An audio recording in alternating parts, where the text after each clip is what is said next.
calling the Energy and Environment meeting to order. Secondly, are there any declarations of pecuniary interest or the general nature thereof? Seeing none. Third item is adoption of the previous minutes. So that's from our last meeting on March the 3rd. So is anyone interested in moving those? Mike Sullivan will move. Any seconder for that? Craig, all in favor? And that looks unanimous. Okay, great. So those are passed. And fourthly, the fourth item, we have Adam Ryan with us today, who is the manager of Public Works.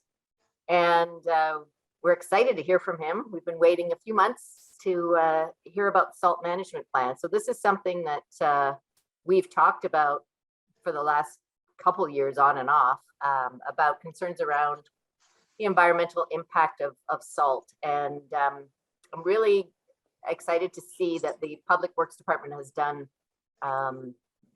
their due diligence, and they have created a salt management plan, which will make it much easier from now on to be able to understand exactly how salt is being used in the city. And yeah, we can move forward from there. So Adam, the floor is yours. Thanks, and hello everybody. Just excuse the lack of video here. I was just on a Zoom call about 15 minutes ago and I was having some major connection issues, but turning the video off seemed to help. So yeah, I'll jump right into it. So as some of you are probably aware, the Public Works Department implemented a winter operations plan in 2020, and that was endorsed and adopted by our City Council. Part of that plan was really just to outline what it is that we do for the city and how we perform our winter operations, our hours of service, the types of equipment that we use, and it spoke briefly also to the materials that we use. And obviously in that materials list, salt and salt brine are some of the materials that we use to fight snow and ice in the city of Stratford. So further to that plan, we had a goal in mind that we wanted to introduce a salt management portion to that as well. And that's something that our Public Works Management team has been working on now for several months. And I wanted to just briefly talk to you all today about where we're at with that. It's coming along quite well. There's a few sections that are still under review and looking to finalize, and I'll get to those a bit later, as they're fairly important sections of the plan itself. But really the purpose of our salt management plan is to demonstrate the city's commitment to reducing environmental effects of excessive salt use, and just to ensure that we're remaining consistent with Environment Canada's stated objectives. So we've outlined in our plan the types of equipment we use, and we've also shown our application rates. So we use electronic salt application devices in all of our trucks, and we calibrate those annually before each winter season to ensure that we're spreading the least amount of salt that we possibly need to, while maintaining a safe roadway and safe walkways and parking lots in the city of Stratford. So that's all outlined in the plan, as well as our application rates for our salt brine. And if you're not aware, salt brine, it's exactly what it says it is, and it's applied through specialized equipment in our trucks, and it's applied directly onto the roadway. So using salt brine, it seems to be a very effective way to manage the roadways and the sidewalks. It prohibits the excessive buildup of ice on our roadways to keep them clear, and it also reduces the amount of actual rock salt that we then have to apply during an event, because the salt brine will stay on the roadway for quite some time and continue to fight against the snow and ice for us. So the more brine that we've used over the past 2 or 3 seasons go hand in hand with less salt being used as well. So to give you an idea, in 2019, we had used about 3,800 tons of salt in the city of Stratford, and that was between public works, roadways, sidewalks, parking lots, community services, maintaining arena parking lots. Basically anywhere that we're plowing and salting, that was included, those numbers. And then we got into a really good brine system and tracking usage in 2020, where we used about 50,000 liters of brine, but we reduced our rock salt usage to about 2,500 tons. So we used over 1,000 tons less in 2020 than we did in 2019 by basically upping our brine usage and ensuring that we had a good practice with that. So we're seeing really good results that way, and we continue to see positive results. And like I said earlier, a big section of this plan will be identifying our salt vulnerable areas within the city of Stratford. So when you think of salt vulnerable areas, you're thinking of roads and sidewalks that are near bodies of water. Our Lakeside Drive, our William Drive come to mind right away. Any bridges that we have in the city. So we're actually working with conservation authorities to completely identify all of our salt vulnerable areas within the city, and that way we can map it out, and along with that we can reduce our application rates in those areas. So with our spreaders, like I said before, the electronic spreaders, we can actually calibrate those to apply less salt in specific areas of the city, which will be our goal once we have those areas identified. And then the final section of this plan is quite a large section, and it's basically a best practice section. And in this, we outline the best practices through the TAC, the Transportation Association of Canada. And directly beside each best practice, we show what the current practice is for the city of Stratford. So our goal will be to continuously make improvements in this section. Anywhere where we feel that we are not up to par, that'll be our goal. So we have a direct line to show exactly where we're making our improvements every single year. And then this plan will be going hand in hand with our winter operations plan. And we have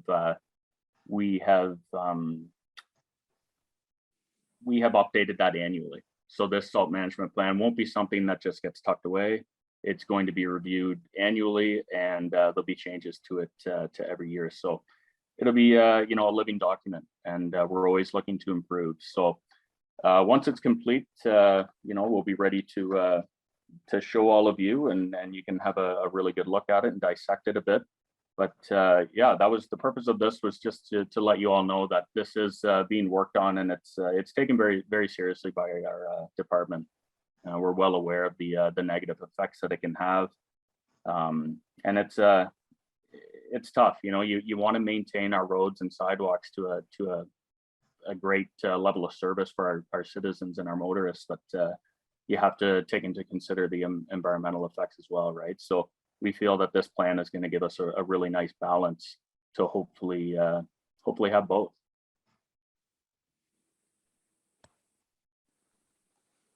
That's great. Thanks very much, Adam. I'm wondering if anybody has any questions for Adam. I'll start with Sammy, and then we'll go to Mike.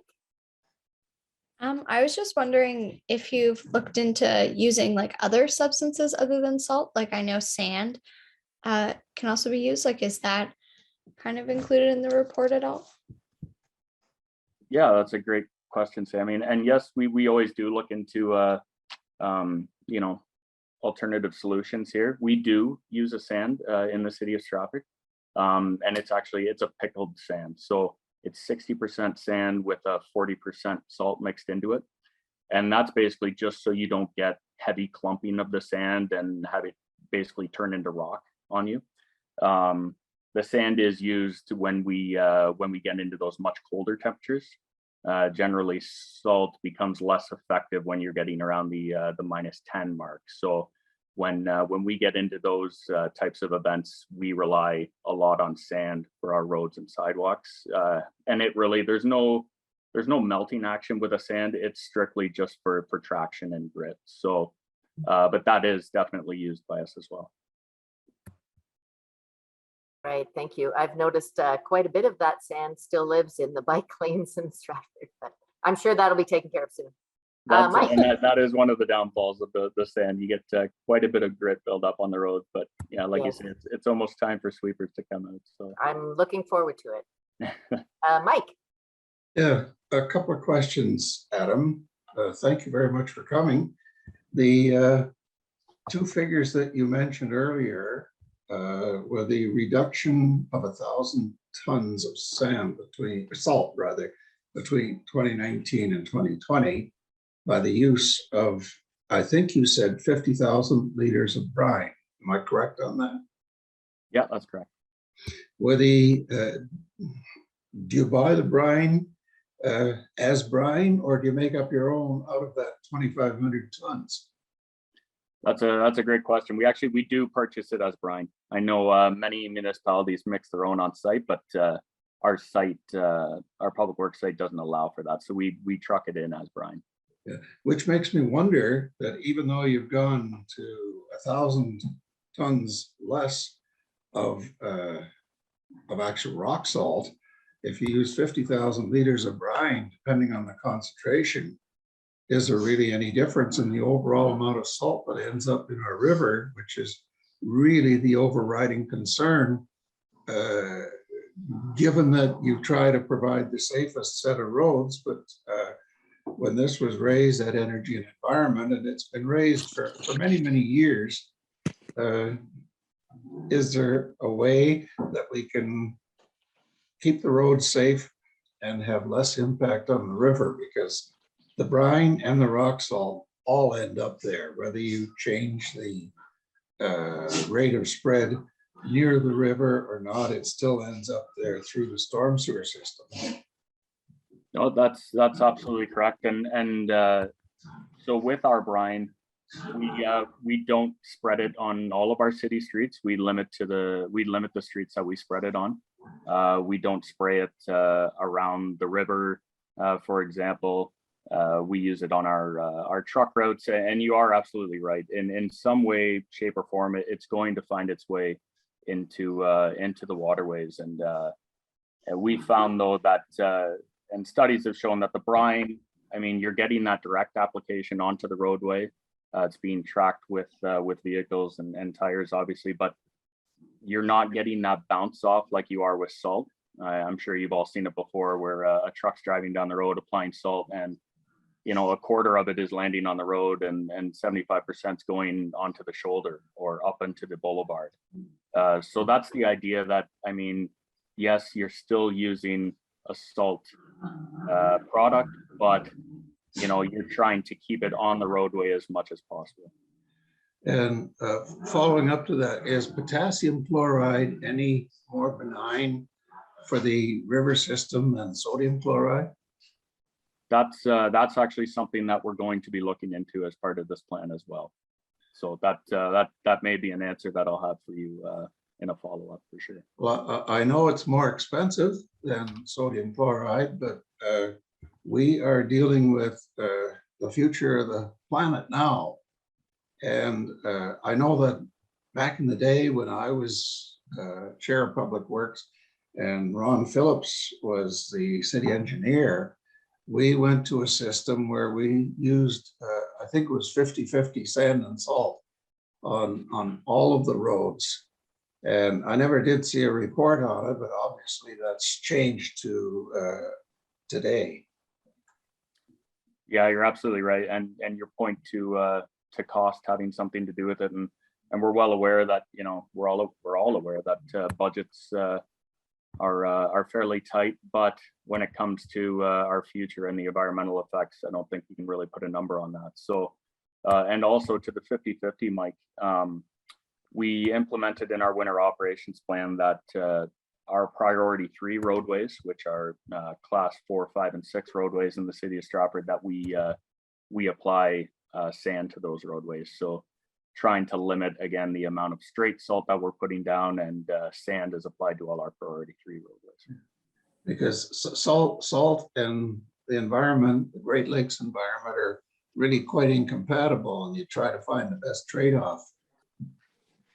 That's the big thing right there, is finding the trade-off. What are we, how are we going to impact the environment the least amount while keeping motorists and pedestrians safe? Thank you very much, Adam. Well, thank you, Mike. Okay, Bonnie. Thanks, Adam. A comment, or maybe a question disguised as a comment. Even sand will find its way into the waterways and increase siltation, correct? Yeah, you're absolutely correct. Yeah. And also calcium chloride, but it's very expensive. Has that ever been used at municipal level, or is the cost so prohibitive that it's? The cost has turned us away from that. That's it's been brought up several times, but it really did come down to cost with that one. Yeah, because it is pretty effective at low temperatures, correct? Yep, exactly. Okay, thank you. Mike. Adam, does the province pay for any of the road clearing for the provincial highways, or is that all on the city of Stratford? That's all the city of Stratford.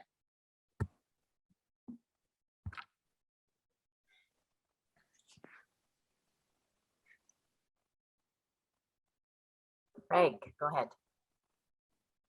Ryan, the calibration, does it hold when you do it at the beginning of the season? Do you find that, have you ever halfway through tested that? I don't know how critical that is, but have you monkeyed around with that at all? Yep, we will bring it in whenever, basically. So with our winter operations, we have a lot of the senior operators are on the same trucks day in, day out. So they become quite familiar with it, and they can actually tell if the truck is spreading different, if something doesn't seem right. We'll bring it in and recalibrate it. So we have the potential to do that at any point in the winter. And even if they are, they seem to be running fine, it's something that we check whenever they're in for a service. If they're getting, new cutting edges on the blades, then it's something that our technicians will check out and quickly do for us. So. Mm-hmm.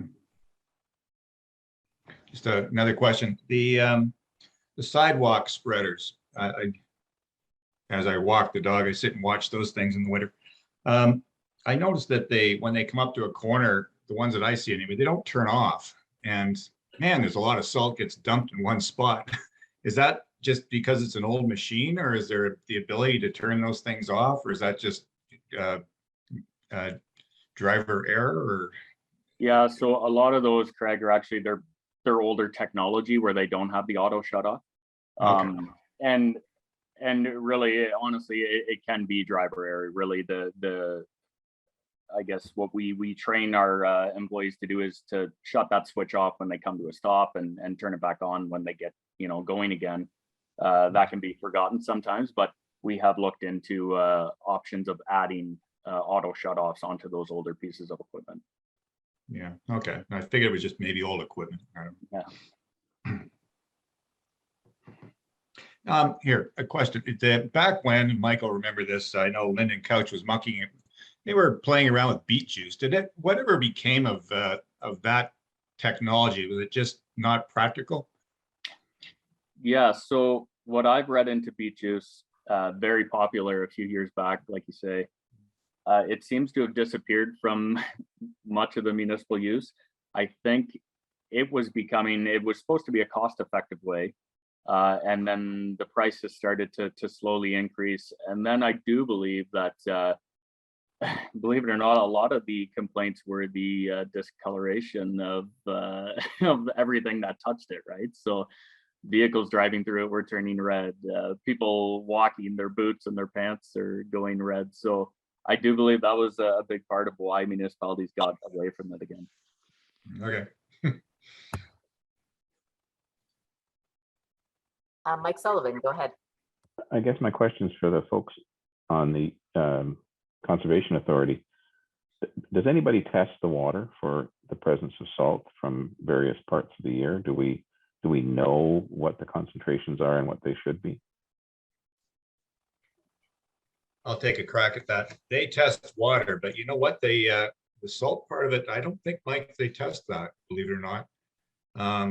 They have a routine of testing for bacteria, so coliform, and the nutrients. So nitrate and phosphorus are the big ones. But often salt is maybe thrown in there as a parameter out of curiosity every now and then, but it's not done on a routine basis, and it's not done on some sort on a grid sampling method that you could actually nail it down with. So I know, I think that's what the Conservation Authority does. Now, the Ministry of the Environment, that might be a bit of a different thing, that they do have a routine sampling stations throughout the province. And they would sample, they would analyze for all of those parameters, including salt content. But I don't, and the nearest one downstream is Stratford. I'm not sure I'm not even sure where that is. I think it might be on Road 20. There's a station there, and I think maybe that's the closest to Stratford it gets, believe it or not. So by the time it gets down that far, it'd be kind of diluted. Great, thank you, Craig. I just have a quick question for you about that. Is that something that area could look at testing the water, perhaps? Yeah, for sure. I know Alan's focus has been the lake, the quality of the water in the lake, and that's really been nutrient driven.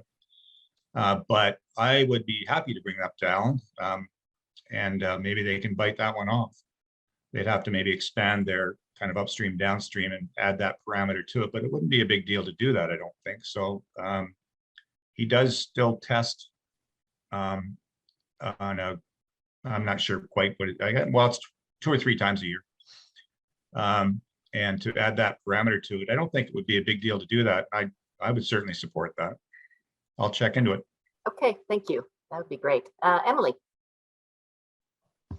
Yeah, I should start with, I don't really have a lot of background on like stormwater monitoring, but I would assume a lot of the salt gets captured in the stormwater drains too, which would get treated at the facility here near the TJ Dolan Trail? No, okay. So does it would hit the stormwater drain and go right into the water course? Oh, okay. And Yeah. that's common for like all municipalities? Oh, okay. Wow, already. Yeah. Unfortunately. Bonnie, did you have a follow-up to that? Yeah, just Craig, I was just looking at the Avon River Watershed report card from 2017, which will be updated 2022 and out in 2023. And it looked at chloride, which was the main source, which was road salt. And the levels have increased steadily in the 1980s, but have shown improvement in recent years and remain below the provincial guideline. So there is testing, whether we did that testing or got the results from the Ministry of Environment. But Okay. it's in the report card. So within the Avon watershed, Okay, well, that's good. chlorides have decreased in the waterways. Well, that's good news. Thanks for that. Did I see Bonnie? Follow up, Craig, if you're going to be asking the area when they're doing their testing, I'm wondering if you could bring back a report at some time and tell us how the water is doing, because I know the last time I think we saw a report, it was going down, if you don't mind. Yeah, I can do that. The bulk of his testing has been bacteria. And unfortunately with Alan, I've tried to standardize his methods. So you compare apples to apples, and that always hasn't been done. So it's, but I do have his numbers, and I can certainly put that together. Maybe I can put it into some format that would make sense. I'll give it a try. Okay, thanks. I was just curious. Yeah, I know what you're saying, like you really have to test the same spot every time. Well, same time of year and also the same flow conditions. Like sometimes Alan was sampling during a rainstorm, which you can't, okay, that's fine, but then you've got to do all your sampling during a rainstorm. But really your low flow sampling would give you the best snapshot of what's going on, base flows. Right, makes sense. Are there any other questions for Adam? Bonnie? I just had one more. So in the southwest of Ontario, well, maybe even in the northern of Ontario, is anyone doing any kind of study or looking at how to reduce using the road salt? You know? It really comes down to the municipality's preference and their levels of service that they want to provide. In speaking with neighboring municipalities, it's on all of our radars. And really at this time, we're finding the best way is just to really limit the amount you're using through these electronic spreaders, through training staff, making them aware of, less is more with salt. Everyone says that, and it's absolutely true. So really it's just a big education piece at this time. I think, there's always a lot of concern with, how do we keep the roadways clear and safe without using salt? Well, it's pretty difficult, right? You're changing your whole level of service when you're looking at that. So it is on everyone's radar, but I think it's just something that it's, sounds like maybe it's improving in the waters, but we'll keep working away and do what we can for the city of Stratford. Okay, Mike Jorna. There we go. One of the biggest improvements ever to the salinity of the Avon River occurred when we moved the snow dump away from the old grove and towards the landfill site in an area that was basically, I guess, going to become landfill. Where is the city dumping its snow now when it trucks it away like from the downtown after it's been salted? We're still out by the city landfill there, Mike, right at the end of Warren Ave and Romeo. Yeah, and it was an awful thing years ago when it got dumped right in the edge of the river, hoping that it would melt right into there. I'm glad that's not done anymore. Exactly. Okay, I actually had one more question, kind of a math question. So you were saying was it 15,000 liters of brine or was it 50,000? Sorry, it was 50,000. 50,000. Okay, and do you have any idea how many tons of salt would be in that number of liters? I don't. I know that our brine is a 23% salt mixture. It's probably something that we could calculate it though. That would be interesting then, like Yeah. we're talking about comparing apples to apples, and it'd be a little easier to compare to see what kind of salt saving. I'm sure it is saving us, but it would be nice to have the actual numbers to be able to do that comparison. No, that's a great idea. I'll look into that for sure. Okay, thank you. Interestingly enough, 23% concentration for this brine in 50,000 liters all told would mean 23 or half of 23, about 12,000 kilograms of salt, which would be about 12 tons of salt to make up that brine. So that would be a savings then. So a little bit. You're gaining on performance, but I don't think you're gaining on total use of salt. Yeah, a little bit. It looks like it was 1,300 the difference, so maybe a little bit better. But okay, that's the math nerds have nerded out now.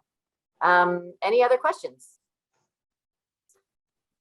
Seeing none, thanks very much, Adam, for coming and talking to us. And we look forward to seeing that the salt management report from your department. Yeah, thanks everyone. That was a great conversation. Thank you. Right, thanks. Okay, so we'll move on to the item 5, which is the working group updates. And I'm going to put Craig on the spot, even though ecological, I don't think we met. But do you have any updates for us, Craig? Sure. Well, I'll just report that we did get that work along the shoreline done a couple weeks ago. So that was kind of worried about that, but we did manage to get that done. So we fixed up those rocks and all along the south shore in front of the new theater there, and reinforced the toe slope so it won't slide. And I think we're in good shape there. The other thing I guess I'll just add is that $5,000 that we applied for that grant with the Invasive Species Council of Canada, I think it was called. Just so you know that we were successful in getting that. So that was good news. So we got $5,000 over the next couple of years to spend on controlling invasives in the TJ Dolan area. So Casey, I think, has the administration stuff on that. And I'll maybe still try and broker that with my contacts at the Upper Thames and make sure that that gets done. And Bonnie has tree stuff. Tree stuff as in tree power. Yeah, That's the tree stuff. So that's this Saturday, and I was just checking all the trees have been sold. So it's all sold out. And I think some of you have signed up. That's great. And we'll see you on Saturday. Dress warm. Did you need any more volunteers, Bonnie, or is I that? think we're good. Like the morning, everybody wants to come in the morning, and the afternoon's a little light, but usually I think people who pick up the trees usually come in the morning as well. So I think we're good. Okay, I think we great. have enough. Thanks for the reminder, because I just wrote down I have to pick up the tree that I bought. Almost forgot. Were Excellent. we providing snacks, Jody, or do you remember? I Or don't. no, it's COVID wise. I don't know if Yeah. we can, right? I don't think we had planned to. do Yeah, that. okay, yeah, let's keep that. That's I'd good. love to do that, but maybe. Yeah, it's- yeah, let's stay away from that. Okay. All right. Maybe I'll just bring some Timbits. Don't tell anybody. Is it noon to 2, the afternoon shift that you've blocked off? The afternoon is noon to 3. Okay, Morning's 8 to 12, and well, the whole day is 8 to 3. But usually by 2. things are closing down. Oh, yeah, like it's like last year, the afternoon, I think one person came at 1:15, and then nobody came the rest of the afternoon. okay, and so Sorry. that was it. Oh, sorry, did I jump in? I think, yeah, Bonnie was are we gonna mention something about tree power, Bonnie? No? Okay. So we'll let Craig finish. Okay, just one last comment on the 23rd of this month. We'll be doing a little walk around the lake, looking at some of the work that's been done along the shoreline. So that's part of Green Week. If I got that right, Vonnie, and Yeah. yours truly got nailed to do it. So I'll be down there giving a tour. I think Yeah. that's it. So What the time Avon is River that? cleanup, I don't think we set a time yet, did we, Craig? No, 1 o'clock, maybe we were thinking, but the Avon River cleanup's in the morning, so we'll Yeah. connect with that. Okay, great. I know there's an So- Earth Day event as well downtown. I think it's 12 to 3. So yeah, there's lots going on. Yeah, okay. Okay, thank you, Craig. Carbon reduction group. All right. A quick point, actually, our service berry tree we got from Tree Power is doing really well, except it got chewed by rabbits over the winter, where almost 50% around it got chewed. So I know you guys tell people about covering the tree. Is it possible to actually get the coverings around it when you hand it out to people? so what we did this year, they're included. Oh, okay. So my Because, husband yeah. decided not to grab one, maybe? No, this year they're Oh. included. Last year they weren't. We were telling people, and then it was, okay, if we're doing this, we're giving them a tree guard. So Right. we'll have extra. If you come by, Emily, we'll give you one. Okay. And because I can assume our tree's probably dead if 50 to 75% of it got chewed Oh. around. No? No. Oh, okay, good. Okay, good. Sorry for taking No time. bounce. Okay, good. So we met, some of our members were unable to join in.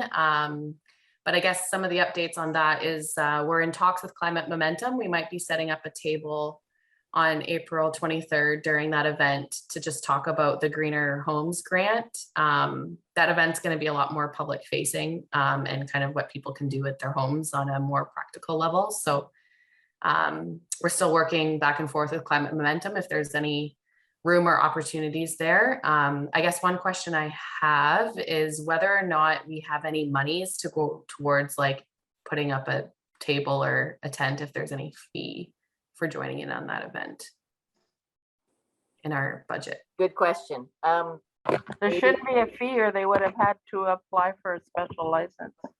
Yeah, there may Okay. not. Yeah, be they any, haven't but- said that there was a fee. I was just Okay. checking. Yeah. Okay. Yeah, but would there be any other materials that you might need, or?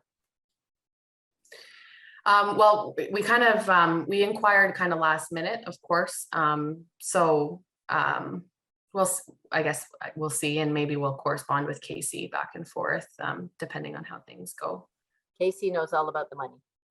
On that note too, we had also brought up, because it was kind of related, that E&E usually had like a table or a booth at the home show, which apparently is taking place this year, but I understand that's next week end. So I assume we don't have a booth for E&E at that event? No. Okay. Yeah, we mostly just talked about kind of the opportunity of potentially doing some community engagement work at that event. And that's about it for the updates, unless Felicity or Patricia, you'd like to add anything. Okay. Thanks. Casey, You say it was April 21st, the event?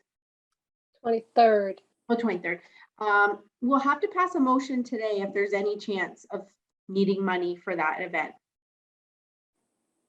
okay, so maybe we can suggest a Supplies. possible budget. We do, I was just thinking about materials. We have some from the previous, like from the home show. I don't exactly remember what they all are. I think Kate has a lot of them. And I know the last time we were at the home show, I think we were really focused on recycling. So we had a lot of materials about recycling and waste and so on. I don't know if we have any signs or anything that might cross over into like just a general E&E sign that could be used, or because that's maybe signage is one thing, or I don't know if we don't want to fill the earth with a lot of flyers and stuff, but yeah, maybe a sign. Bonnie, did you have a comment about that? Well, I have the energy environment banner here, and Anna had got a hold of me about the home show, and I said, well, we didn't hear about the home show until just recently. So I said, we didn't even, plan to be at there, but she was going to bring all her displays over to my place. But if you can use them, Emily, maybe you could just email her. And then when you're done with them, she brought those displays to the home show every year. And then you can bring them here. We can store them here or whatever you want to do. That's Anna Stratton, obviously. Yeah. Yeah. Okay. You just email her because she was just going to drop them off one night. I think it sounded like she wanted to get them out of her house, right? I have the banner here. I don't know. I've got some other stuff, but I have to go and look. Okay. It sounds like we're probably covered then for. Do you want the money or banner? budget. Because it'd be hard to sort of use that there. Hey, did we get one of those flop up things, or is that another committee I was on? Did we end up getting one that is like a feather, Yeah, I can't remember if it's a Maybe that- pull up maybe that one or was if it's a, accessibility. That was civic beautification. Oh, so Yeah. yeah, okay. yeah, so unless we're planning to do a giveaway or something, which I don't know if we're doing that type of information, there isn't really anything you can give away. Like I'm thinking a small something to give to people, but I don't know if that really fits with the Earth Day theme. So do we need any money, or you think you're okay, Emily? It sounds like we might have some potential materials, and right now we haven't confirmed whether or not we're going to actually have a table at the event. So Right. I think we're fine. And if anything, it would be a small like printing, and we're going to try to refrain from doing that. So Right, okay. yeah, I think we're good. Okay, thanks. And there's probably a table somewhere you can use as well. We'll Yeah. figure that out. And don't forget, if you're printing, you can send it to Casey and she can print it off and then put it towards our account. Great, thank you. Okay, so that was the carbon reduction. And now we have ICI waste reduction. Yeah, so ICI, we met yesterday in the afternoon, and we are kind of, we're still focusing on supermarkets and grocery stores. It's a bit of a tougher slug than our first go round was with local restaurants. So we're trying to make as many contacts as we can, have discussions with supermarkets and the corporate heads of those supermarkets. But again, it's a little tough, but we're trying to persevere through that. So we're focusing on contacting with them and getting in touch with them as well. While we're doing that, we're hoping to look into and do some research into a Green Star program or something like that, to try and honor and let people know about the good things that are happening in Stratford, environmentally speaking. And we had a good discussion about, as well, we talked about the single-use plastic ban, potentially doing that in Stratford. But we did see that the Canadian government has also committed to banning single-use plastics by 2023. So we might look into just kind of encouraging the government to kind of hold up their promise, so that we don't have to, because we know that would be a lot of public consultation. But yeah, so our two main focuses are contact with supermarkets and Green Star program. We're looking at the St. Mary's one right now as kind of a background research.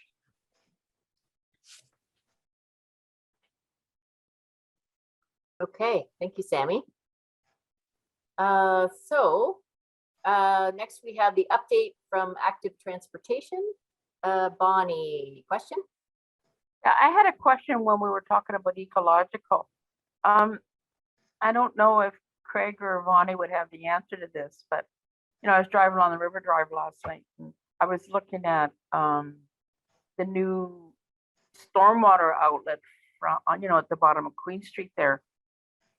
And it got me to thinking, we're going to prevent flooding in, the homes and different things in that area.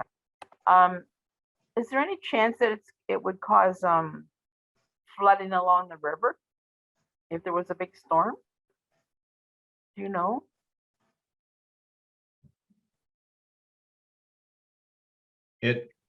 No, I don't think it would. It would be that water before went someplace anyway. So I think it's just the conduit now. I don't think it'll increase the risk of flooding, if that's what you're getting at. Well, what was the purpose of putting that big thing there then? You know? It's The to outlet? keep the water coming down and not staying in that area where the homes are, right? It's for drainage. Yeah. Well, that's what made me think about if it's flowing it out faster, could we have a possibility of an issue there? Well, we have the dam to control the water levels there too, right? So, Mike, Jorna?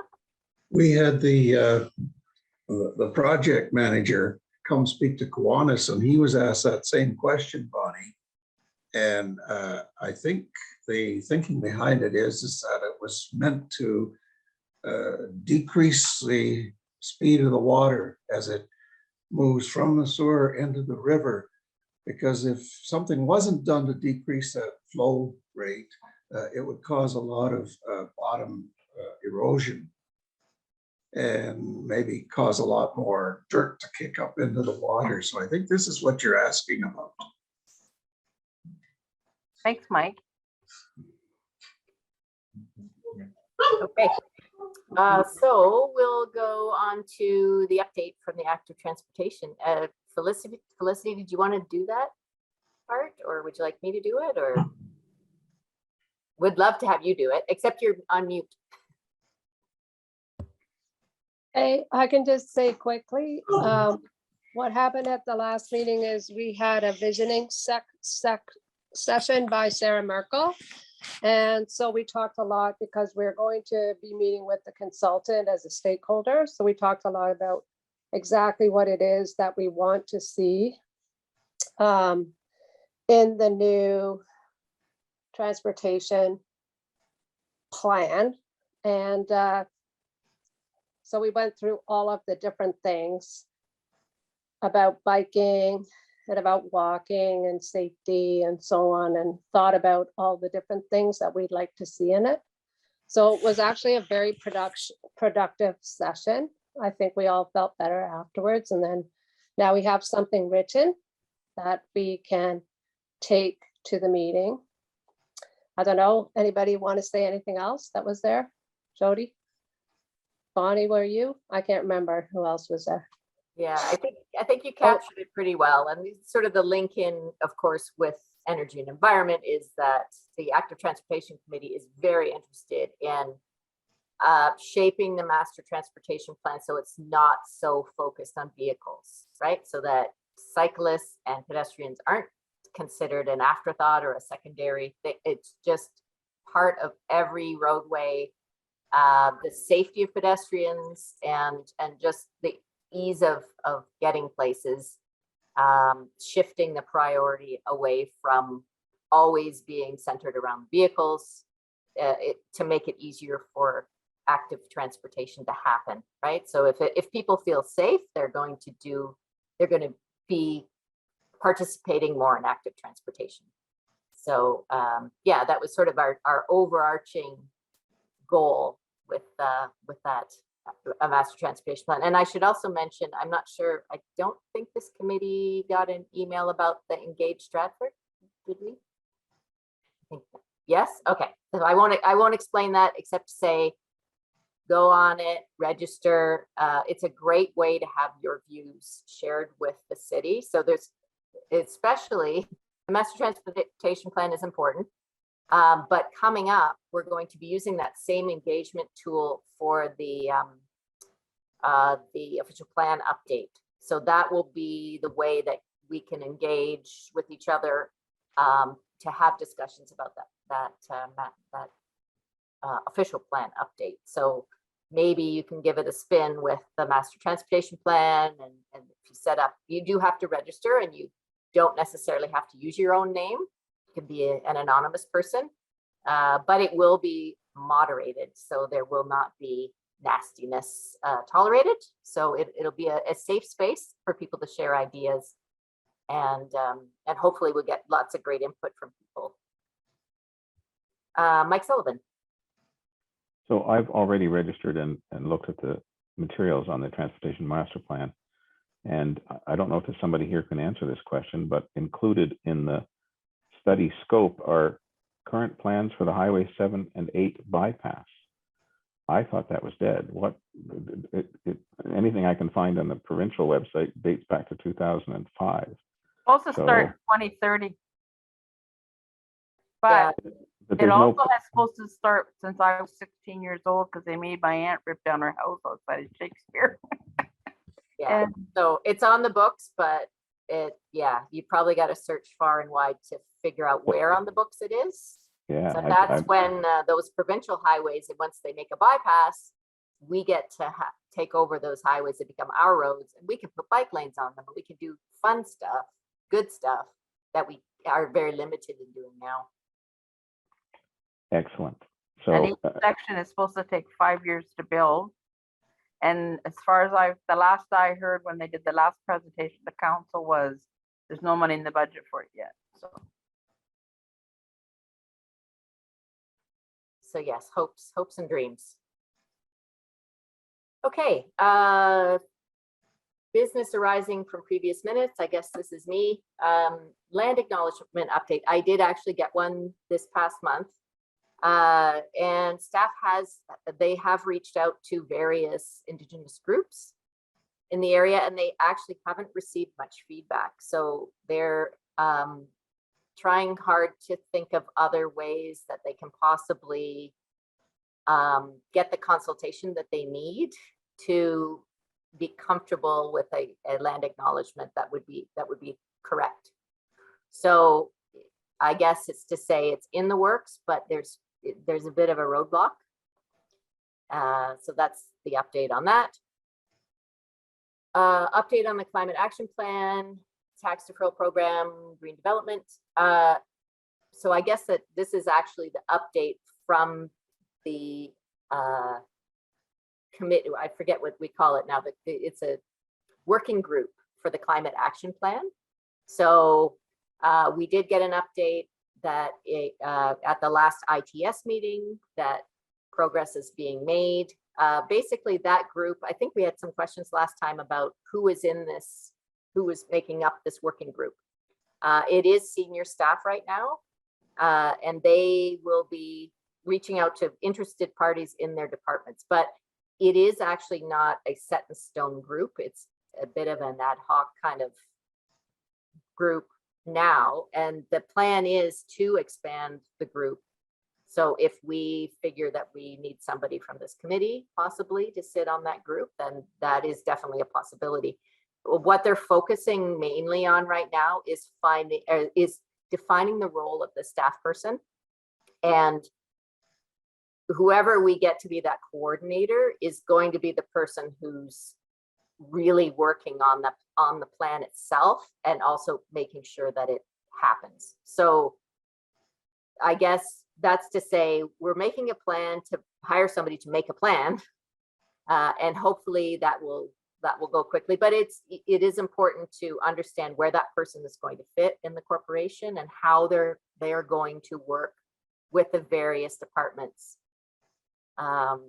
to bring the plan forward. And we do have like greenhouse gas emissions previous plans that have been created, so there is some historical work that they can look to and sort of base it on that. We also had some recommendations by some community groups that hopefully will be considered, plus the update from 2017. So there's some materials available, but yeah, so the work is going ahead at such a pace that it can.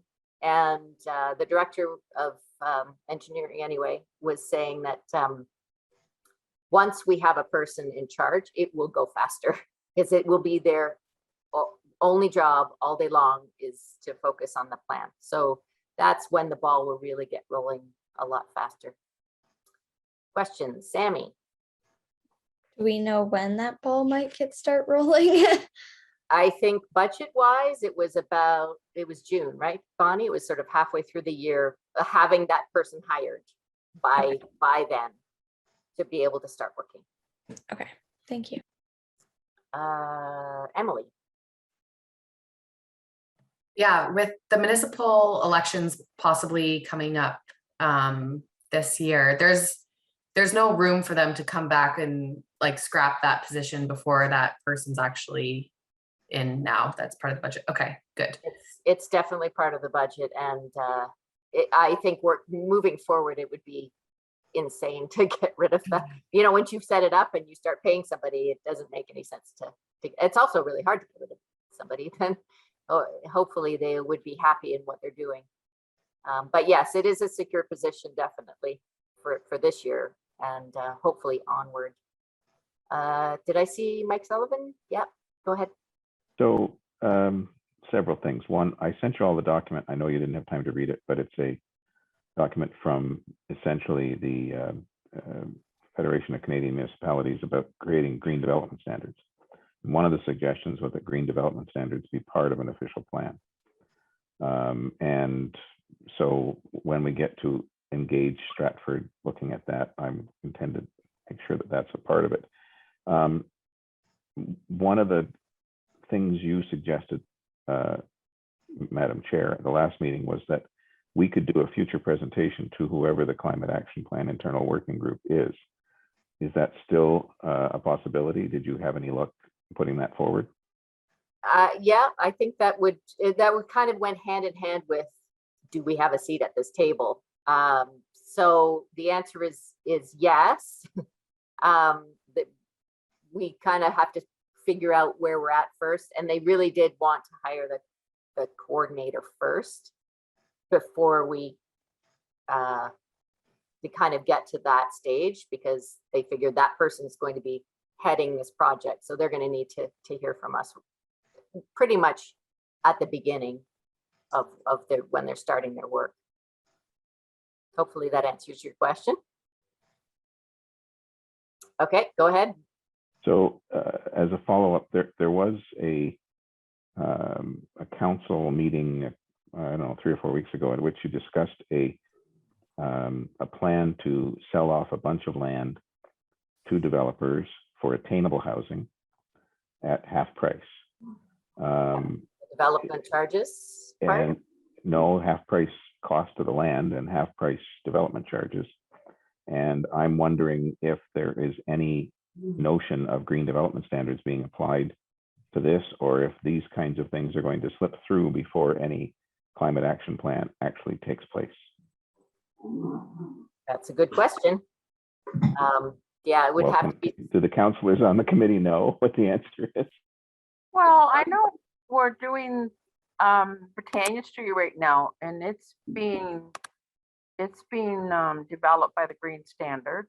They're not going to apply for certification, so It's being built to net zero, so it is on the radar, but you're right, like it would be better to have a set of standards, and then the city itself would apply those standards to especially the projects that the city does. So yeah, it's good to flag it. And there are more discussions. So there was a plan about affordable housing that was put out sort of midway through last year.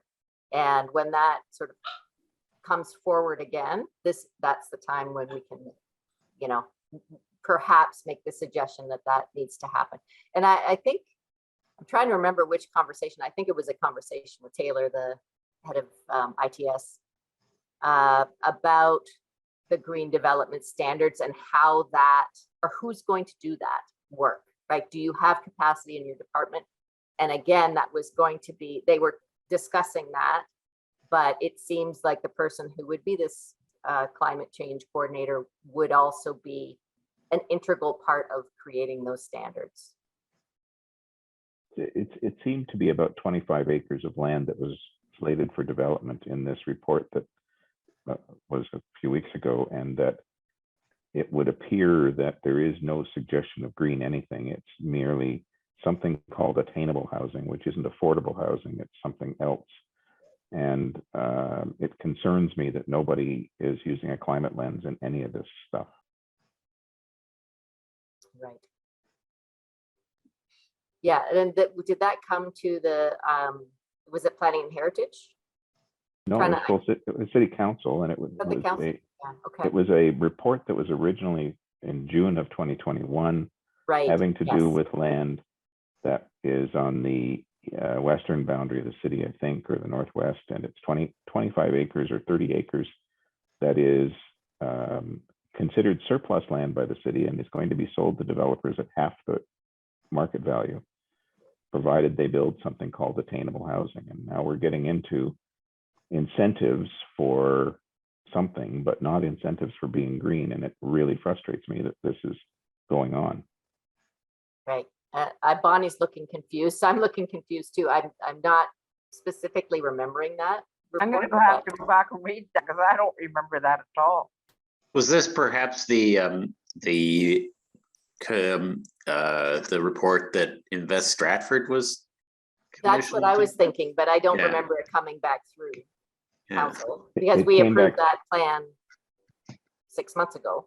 It came back through council because there was a decision by the Ministry of Municipal Affairs to approve a reduction in, to give you $1 million, give the city $1 million towards reducing red tape for this development. It was, and that you had to bring the proposal, bring the approval of accepting the $1 million to the, and that's why the report appeared again. I remember approving the $1 million for sure. Sammy. Would it make any difference if we made a motion to suggest that council provide an incentive for, or use this incentive for environmental initiatives or net zero or things like that? Yeah, I'm not sure. Because I think the motion that went through council was that we accepted the money towards this development. So, but the details have yet to be hashed out, I think. So I'm just trying to think of what a motion could be and where it could go attached to this. I Bonnie, wonder if do we you could have any just ask- ideas? I wonder if we could just ask Joni Gerber if, what the green component part of it is, Right. if there's any. She might have a better suggestion, Okay. because I know some grants are, it's like the buses, when we had put the grant in, like, say, 4 years ago, and then the buses were being bought, and then our committee wanted them to be electric, and we tried to see if we could, but the grant would have to be canceled and redone. So what they were gonna try to do is change it in year 3, like work on that and see if there's a possibility that they could. Right, yeah. Okay, yeah, so there's some investigating to do, I think, because you're right, if it is a grant, oftentimes they come with specific, like if you've written a grant for us money to be spent in a certain way, then it can't be used for other things, but it would be good to investigate though. Thanks for flagging that, Mike. Are there any other questions? Okay. 7.3, update on Troy Avenue. We haven't heard anything yet. So there's no update on that. New business. Does anybody have any items in new business? Sammy? I was just wondering, sorry, back to the grant that you were talking about. Do we have to pass a motion to talk to Jody, or is somebody going to, or not to Jody Gerber, or is somebody going to reach out to her? Bonnie, do you want me to do that, or would you like to do it? I'll do it. Okay, so we'll assign that to Bonnie and she'll report back next month. Mike. Going backwards a bit, there was a motion from our committee last month that we asked council to make a formal review of the secondary plans, a part of the review of the official plan. What is the response from council? I guess we didn't get that through yet. It's probably got to come to ITS first. So I didn't see it at last meeting. I'm just trying to think because of the way that the meetings hit. We had, I'm trying to think when it was last week, I think, the ITS meeting. So it hadn't come through yet, like the minutes and the motion, I think, would come this upcoming meeting. So yeah, the wheels of bureaucracy are slow. Yeah, what else can I say? It hasn't come yet, but I'll keep an eye out for it. That's because the wheels are on bicycles on Stratford roads. Yeah, and there's a lot of sand. Okay, any other new business items? Seeing none, we have upcoming events as the Festival of Hydro Tree Power, which is going to be great. Thanks to Bonnie and everybody who's worked on that. Bonnie. Mike Sullivan was good enough to send along to us the document that had been worked on by FCM, the Federation of Canadian Municipalities, who have an absolutely terrific team of people to work on their environment committee. Now, it arrived in my computer this afternoon. It's 178 pages, I think it was, plus a summary. But I just wonder whether we shouldn't undertake to read this carefully between now and the next meeting and have a really good discussion on it, with the hopes of sending a resolution or a motion to council that they consider adopting that particular report, or at least the parts that apply to maybe Stratford. We don't have any ocean front. I think it's a terrific looking report. Having worked with the FCM environment people, I can almost guarantee you'll love it. But we should have a really close look at it. And that way, Sammy, maybe we wouldn't have to ad hoc one motion and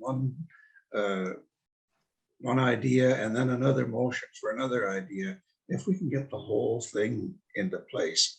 Because one of the things that is becoming very, very obvious is that we haven't got time left to let the traditional political system sort of gradually grind its way through these things.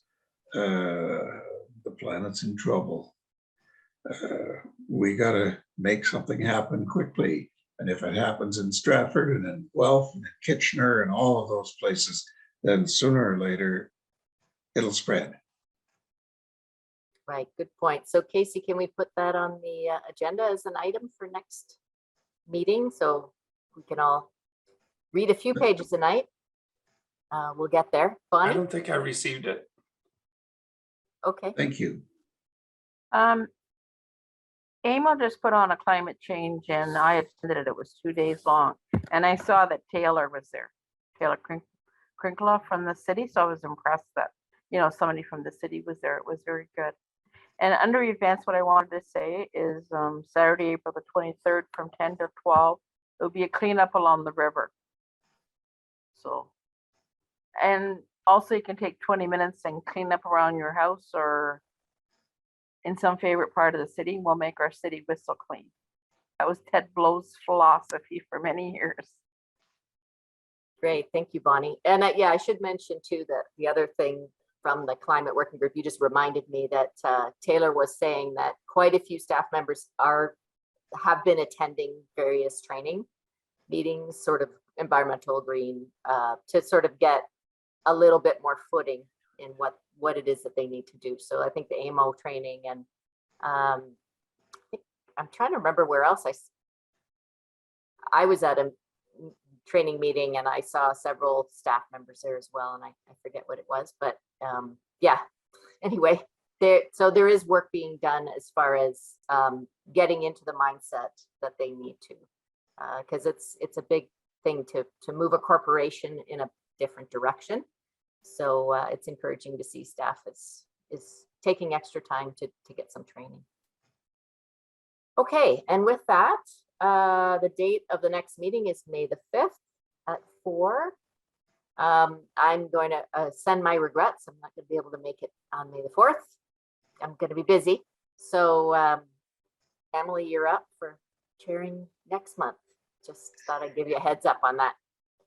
Okay, so all we need is Lieutenant Governor may have something to say on that day. We don't know.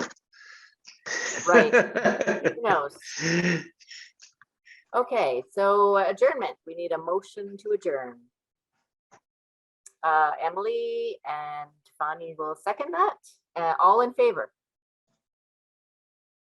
Okay, looks unanimous.